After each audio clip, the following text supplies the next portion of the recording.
Bonjour à tous et bienvenue dans cette vidéo d'analyse sur le pétrole américain.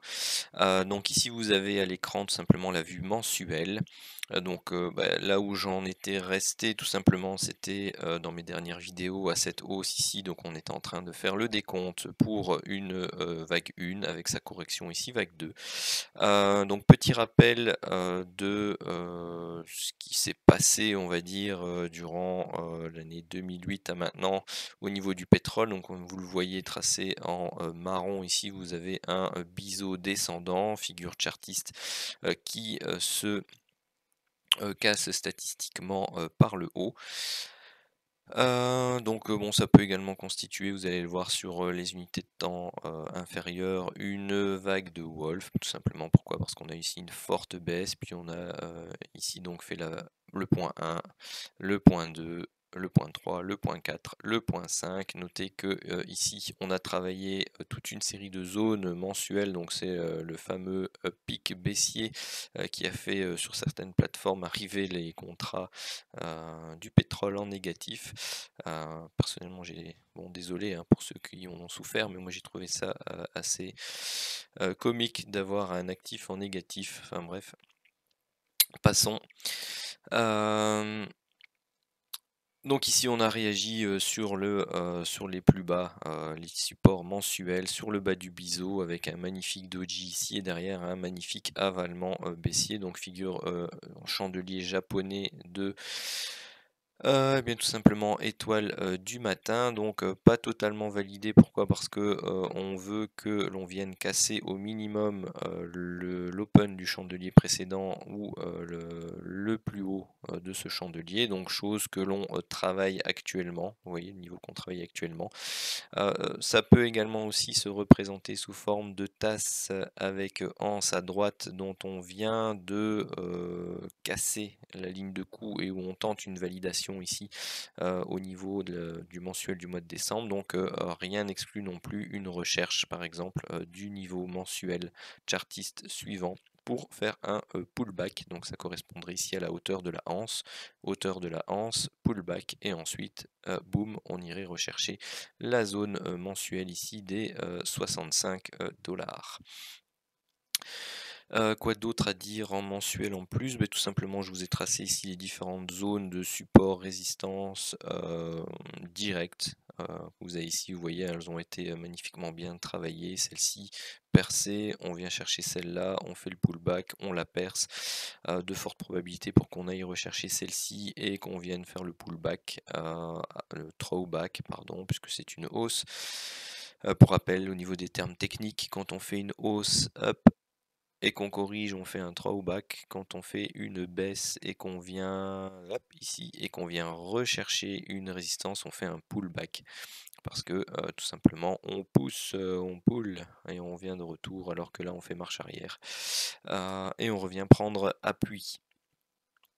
Donc voilà pour le, mensuel. Allons voir sur l'hebdomadaire. Vous allez avoir la fameuse, vague de Wolf avec, tout simplement son, objectif qui est, théoriquement soit, le niveau, supérieur du point 4, soit le contact ici avec, la ligne qui relie, la vague 1 et la vague 4.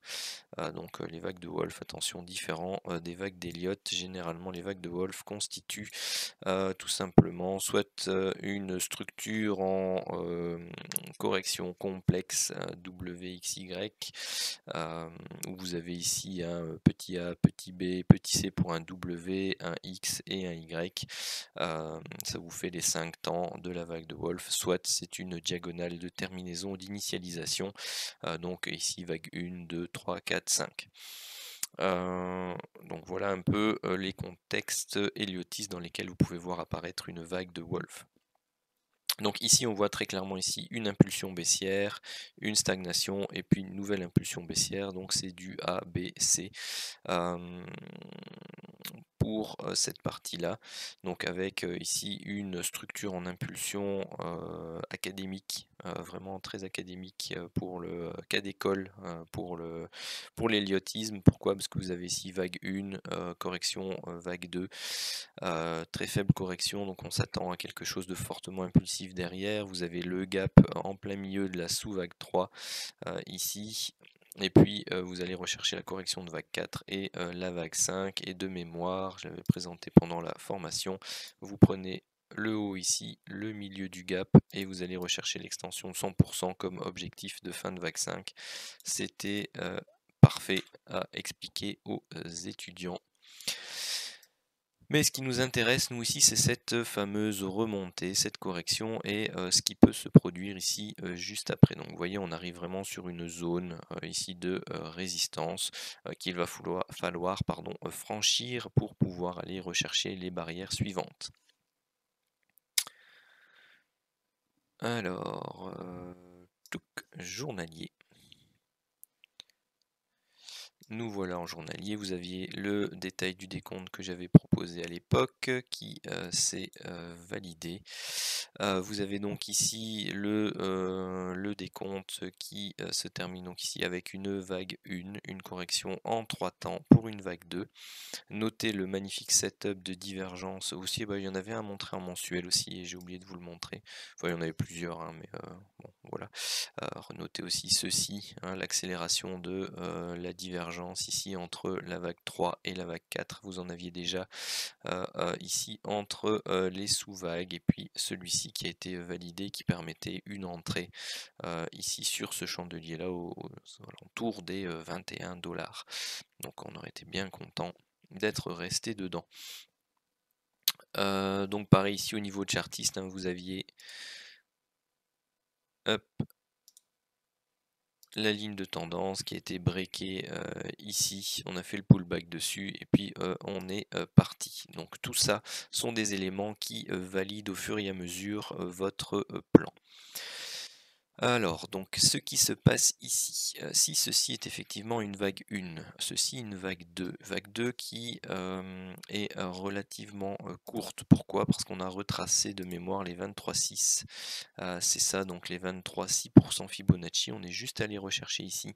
Donc vous aviez ici une figure chartiste de tasse avec anse ici à gauche. Donc la anse, la tasse, et puis vous aviez la ligne de coup ici, cassée, double pullback, et puis on est reparti.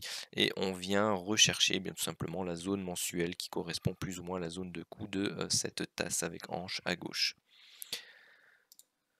Hop. Donc ici on repart. Donc deux possibilités, soit la vague 2 est terminée.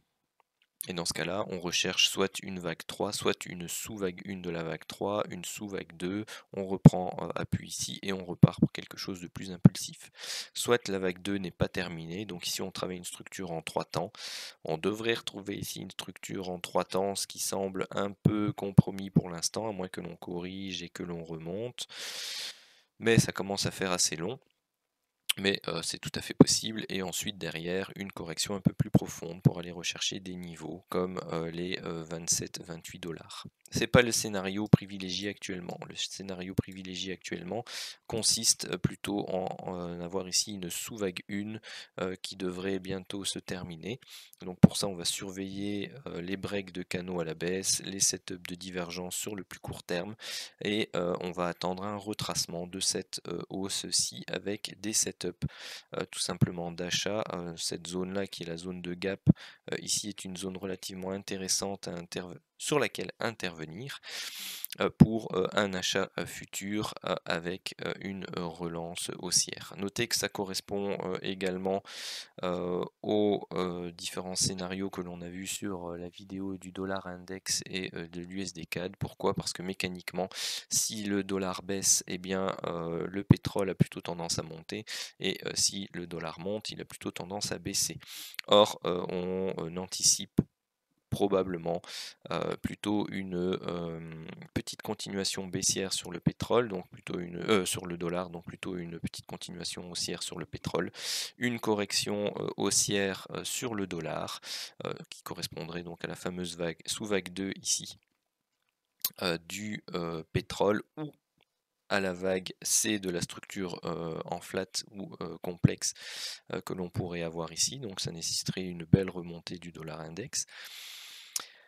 Ou des soucis au niveau, bien entendu, macroéconomique par rapport à la reprise économique anticipée et donc à la demande en pétrole.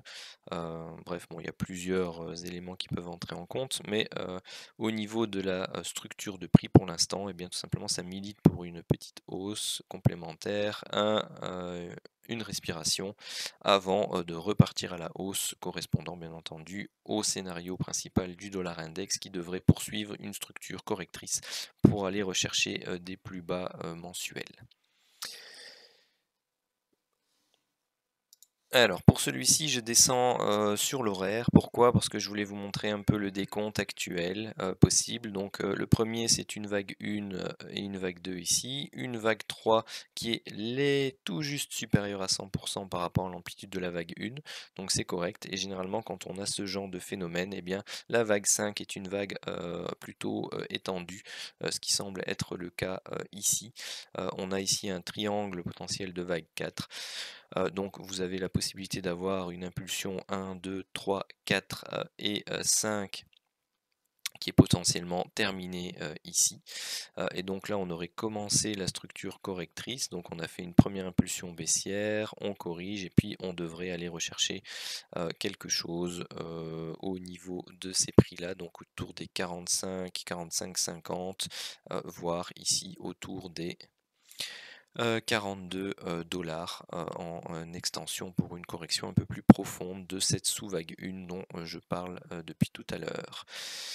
Notez que l'on peut très bien aussi avoir fait un A, un B, un C pour une première structure en 3 temps, une latéralisation en triangle pour une B principale et ici une A, une B et une C pour la fameuse structure en 3 temps dont je vous parlais tout à l'heure pour une vague 2 qui ne serait pas terminée. Donc ici on devrait assister à quelque chose de baissier qui devrait revenir faire à ce moment-là des plus bas en dessous des 33,80. Donc voilà les trois scénarios possibles, donc possibles sur le pétrole. À noter également, tant qu'on a ça en face des yeux, vous avez hop, 3 à 5 à la 4, si on le transforme en canal chartiste, avec les doubles zones, zone haute, zone basse. Vous voyez que pour l'instant, et bien tout simplement, on travaille un canal. Alors ça, je vais peut-être effacer parce que ça gêne. Voilà, donc vous avez ici pour l'instant les cours du pétrole qui varient dans ce canal avec double bande. Donc lorsque l'on viendra fracturer ici ce canal, eh bien ça confirmera un premier élan baissier. Il faudra ensuite fracturer à la baisse le niveau des 45, 90, 46, 15 pour confirmer bien tout simplement le changement dans la tendance. Pourquoi? Parce qu'ici, pour l'instant, on a fait un plus bas, mais qui n'est pas encore plus bas que celui-ci. Donc voilà, il faut confirmer, soit on latéralise encore et puis on fait un nouveau plus haut avant de descendre, soit on vient directement confirmer la reprise baissière correctrice pour cette sous-vague 2. Alors comme d'habitude, le petit mot de la fin, n'oubliez pas de liker, n'oubliez pas de vous abonner à la chaîne, n'oubliez pas de laisser des commentaires qui soient positifs ou négatifs, et le principal c'est que ça soit constructif, mais je vous en prie, c'est gratuit tout ça, la seule chose que je demande en retour c'est de faire vivre la chaîne, de participer à son référencement avec le petit pouce bleu à la fin de la vidéo. Sur ce, je vous souhaite une très bonne journée.